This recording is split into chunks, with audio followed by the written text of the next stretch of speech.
Hello and welcome to another episode of Deciphering Writing Advice. NaNoWriMo is over. And you may be thinking about editing your project, or maybe you're going to wait until January to start editing your project, or maybe you've only got 15,000 words and you need to get more words in, or maybe like me last year when I had an easier time of it, you wrote 35,000 words and you're going to finish it and then you're going to start editing. Either way, at some point in your future, editing is probably going to happen. I mean, maybe you're the kind of person who just shelves your NaNoWriMo projects and never looks at them again. And that's totally fine and totally fair. I don't know why you clicked on this video, but you absolutely can do whatever you want with your NaNoWriMo draft. Please don't just publish it though. That's a bit... it's not a great look. Also, any words are good words. Like, don't let my grumpiness at my own level of word count affect you, please. So maybe you're thinking about editing, and if you are, this whole playlist of Deciphering Writing Advice is probably going to be really helpful for you, hopefully. Because this is when the Deciphering Writing Advice, this is when the writing advice really comes into fruition. Because most of the time when you're writing your first draft, all of this writing advice is fairly negligible. It's all about editing this writing advice into place. So today I wanted to talk about weak words and adverbs, and what they are, why people advise you not to use them, what you can say instead, and things like that. So what's a weak word? A weak word is a word that conveys your message in a poor or weak fashion. Often they look like adverbs. What's an adverb? An adverb is... I'm glad you asked this because I didn't know until relatively recently, and like when I was 17 I was in a drama group and someone was like, give me an adverb, and I was like... An adverb is an adjective for a verb, a describing word for a doing word. So somebody's doing a thing and they're doing it in the way that you want to describe with an adverb. There's a lot of just explanation, but it took me ages to figure it out. I'm dyslexic, don't judge me. So an example, a lot of adverbs end in ly, but that's not an exclusive fact. An intentional example that I'm about to give you of an adverb might be something like said quietly. So we've got the verb and the adverb there. Said is the verb, quietly is the adverb. Do you see how an adverb works? So what's wrong with said quietly? It basically just doesn't give enough description. Said quietly can mean lots of different things. And there are times when said quietly is the perfect thing to use. Like I've said before, it's all about finding the right balance. It's all about using it effectively and with purpose and making the choice to use it rather than just sort of letting it happen because that's the first thing you wrote. And there are times when said quietly is the right choice, but there are times when you can replace said quietly with whispered or murmured or hissed, because each of those carries their own connotation. Each of those gives more information about the way that it's being said. And like, I find a lot of the time when you are overusing adverbs, it tends to be an adverb and more description of the way that things have been said. So like, said quietly so as not to be heard by the villain would be better as whispered, because whispered carries that connotation of saying something quietly so you're not overheard. Murmured is more intimate. It tends to be the kind of thing you would hear between people who are potentially romantic or sexually involved with each other, or potentially queer platonically involved, but I haven't read a lot of books with queer platonic relationships in them. Hissed is angry or scared, and said quietly is just a volume descriptor. It just tells you the volume at which the person is speaking and nothing more than that, which is fine if that's what you're trying to use it for. So can I ever use a weak word? Yeah, sometimes, when it's appropriate. So how do you tell when it's appropriate? I hate to tell you that it's lots and lots of practice, but it's lots and lots of practice. You just got to keep writing and finding them and deciding whether it's a good idea or a bad idea or whatever. Things like the Hemingway app can be really helpful because it has the part of the thing that it does is point out weak words and adverbs, so you can make the active choice. It also gives you a recommended maximum number of weak words and adverbs, so that again you can actively make the choice of whether you want to leave it there or not leave it there, and how many you want to have. And like, obviously you don't have to listen to the Hemingway app. It's just a useful tool when you're sort of learning about these things, and even when you are fully experienced with these things. Because like, I put every single chapter of Arlan Breaking the Curse into the Hemingway app to look at weak words and adverbs and overcomplicated sentences. And I've talked about this before in my tools I use as a dyslexic author, but like, I find it very helpful.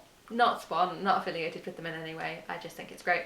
There are particular times where adverbs are really, really helpful. And that is when the adverb contradicts the original verb. So, smiled sadly is a really great one, because usually a smile is happy, and you want to make the point that it's contradictory. They are smiling, but it is in a sad way. Smiled politely is another really great one that I like, because it's that thing of like, yeah, they're smiling, but they're not actually happy. The context you might glean from smiled is changed by the adverb in that situation. It's also, editing them out can be a really great way to add more exposition if that's something you tend to struggle with, whether because you are more of an info dumper or whether because you just struggle to get the exposition in at all and find a sensible place for it. So if I use said loudly as an example, you can replace it by a single word like yelled, or you can replace it by a whole sentence with insert character name said, voice raised to carry over the clatter of machinery that filled the warehouse. Seamless. You know when you're in a warehouse, you know there's a clatter of machinery, you know that said character, whoever it is saying stuff loudly so that it will carry over, which means they definitely intend to be heard. More examples, because who needs to do this in a logical fashion? Weak words include any version of hedging, like just, almost, kind of, possibly. It weakens the sentence. Try to be more definite. Unless you're doing it in speech, in which case, ignore me. Again, there are exceptions, like almost dawn works, but it could be better as the barest hints of the sun peeked over the horizon, tinting the sky a slight green. Not enough to splay the golden array of sunlight, not enough to see, but enough to tell, insert character name, that the time to move had well passed. It sounds like something I've taken from something, but no, I just made up. Moment and sudden are also both examples of weak words that are worth editing out. I would say you want to have almost no moments in your narrative. Bear with me. Moment doesn't mean anything. When you ask someone or tell someone just a moment, give me a moment, you are asking for an undisclosed length of time. Undisclosed length of time. An unspecified amount of time. I mean, don't get me wrong, I am such a sucker for putting in the exact phrase, a long moment.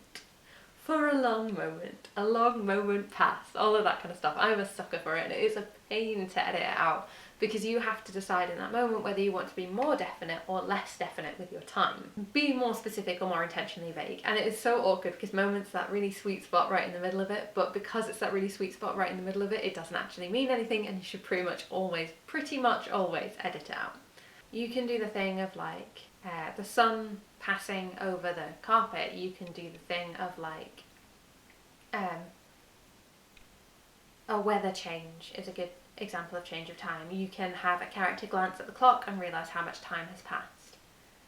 You can intentionally slow the pacing by giving the character something else to do. Like, he sat for a moment, give him something to do. He sat and drank his coffee.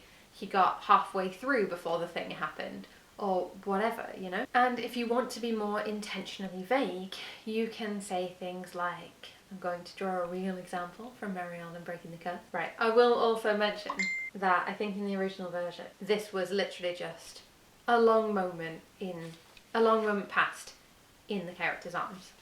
And then when I edited it out, it became this. And I'm gonna cut out the character names, because even though I don't think it's really a spoiler, I'm gonna cut out the character name anyway.